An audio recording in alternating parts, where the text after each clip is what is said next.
It's me! So I'm gonna review One Man's Trash, One Man's Trash Job from Leverage.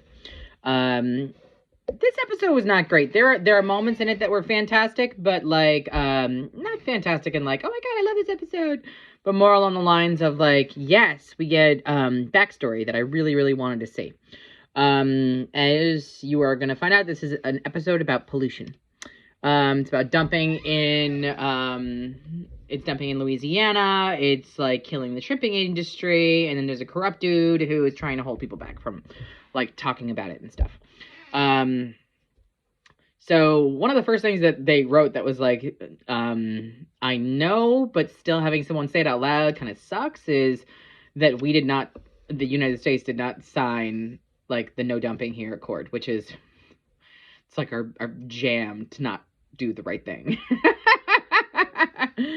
So anyway, yeah, I heard that. One of the things I'm going to talk about is the accents in this episode. Nobody did an accent the way they were supposed to in this episode. Sophie's Greek was awful. I feel like Harry's Chechen sounded more Greek than hers did. And his Chechen sounded like the Count on on Sesame Street, which I think was funny, and I enjoyed the moment where like Brianna is like all messed up about it, and then Parker's freaking accent, "Yay! See you later, Tommy!" Like she's faking an Irish brogue. Like they're awful. Everybody's accent in this episode was not great, but maybe that was the point, to keep it funny. But it was just not good. So, the main reason why this episode was not important, but good, was that you get a lot of Sophie backstory on this, which is fantastic. We so rarely got Sophie backstory that it's nice to actually see some of these coming to roost. You get to meet Arthur Wilde, who used to be her friend, but then she sold him down the river and he went to prison. You get to find out more about the story of Charlotte Prentice, which, again, I said in a previous video, very excited about, because I've always been interested in the Charlotte Prentice story. Fantastic. I'm excited to hear about that as well. He was an older man. He took an interest in her, and she actually did care about him. If you think back to the episode 1 or whatever, in first season, where she's talking about, I had a lot of husbands. I married a bunch of people, but I only had one husband. Interesting that she kind of like goes back there and that mentions it as well. So liked the how that affects her. That actually, it clouded her judgment, because she was trying to be there for Arthur to try to make up for the fact that like she sold him down the river and stuff like that. So very interesting story to try and work through that, to find out what exactly happened, and to see her have a blind spot with this old friend of hers from back in the day. I don't know, I kind of always imagined Sophie being like glamorous, so to find out that she was like, she used to be poor and that she did this for a really long time is interesting. And she had someone who like led her down the road, which is also I'm excited to see more exposition on that. We find out more about that later. So that's that part is cool. One of the things that I noticed, and maybe it's because I'm wearing AirPods while I did this, I don't know if I ever told you this, I have this weird thing that I can do where like I can hear dog whistles.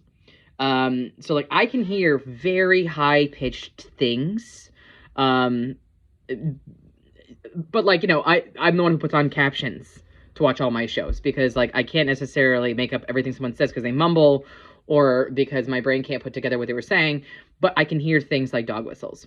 Having said that, when we are first starting to see Arthur Wilde, the production crew made a choice to put a high-pitched sound with what Sophie was dealing with, which I thought was cool because it was disorienting. Like, it was, like, my brain, even, I watched this episode like 3 or 4 times so far, and I just caught it now because I'm wearing the AirPods, but my brain just, my brain had a sense of foreboding, right when she met Arthur. And, like, I didn't realize that it was, like, it was because of the high-pitched sound. Like our brains are hardwired that with high-pitched sounds, something not good is going to happen.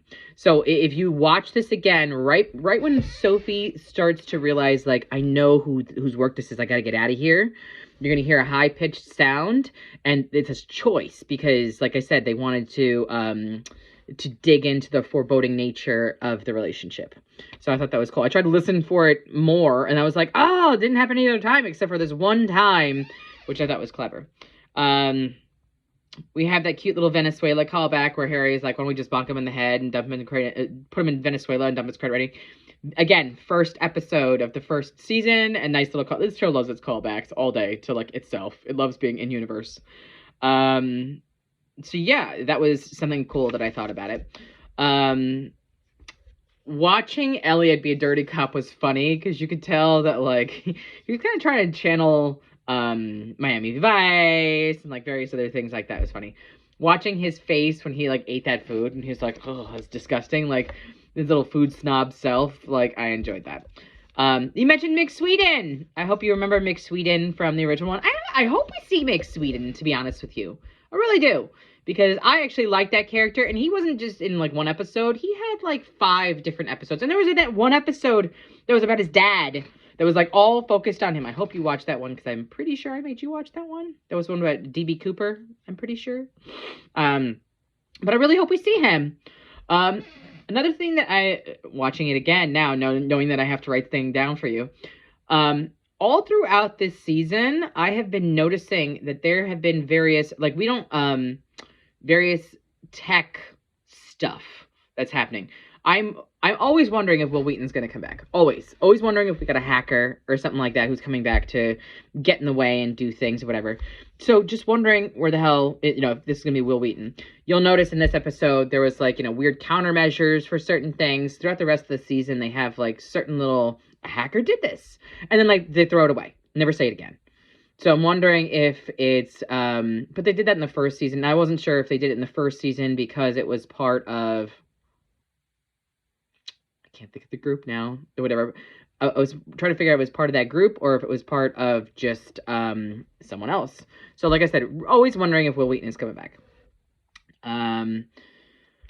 At the end, they talk about how Sophie hurt people. And I do like the concept of, like, all these cons.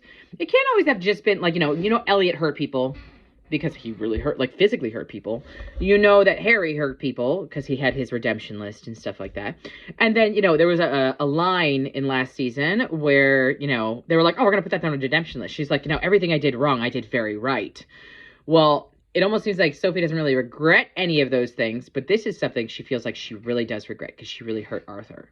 So it's interesting to actually find something that she regrets. Like, she actively, and, like, instead of her being like, I regret this, instead she's just like, nope, here's how I'm going to process this over here. I thought that was cool. Another thing I'm hoping that you noticed is the chemistry that exists between Sophie and Harry. I'm wondering if they're going to turn into love interests. I think I said this in the past, I'm going to say it again. But, like, she is taking the Nate role and Harry is taking the Sophie role, if that makes sense. So I'm interested to see if it turns into a romantic connection. Like, my brain, the romance novel loving ridiculousness in my head is like, is she going to go from saying our Mr. Wilson to my Mr. Wilson? But we'll see what happens. So, I don't know. Let me know what you thought. It wasn't my favorite episode. So far, I feel like it's one of the weaker episodes in this season-ish. But we'll see. All right. Talk to you soon. Bye.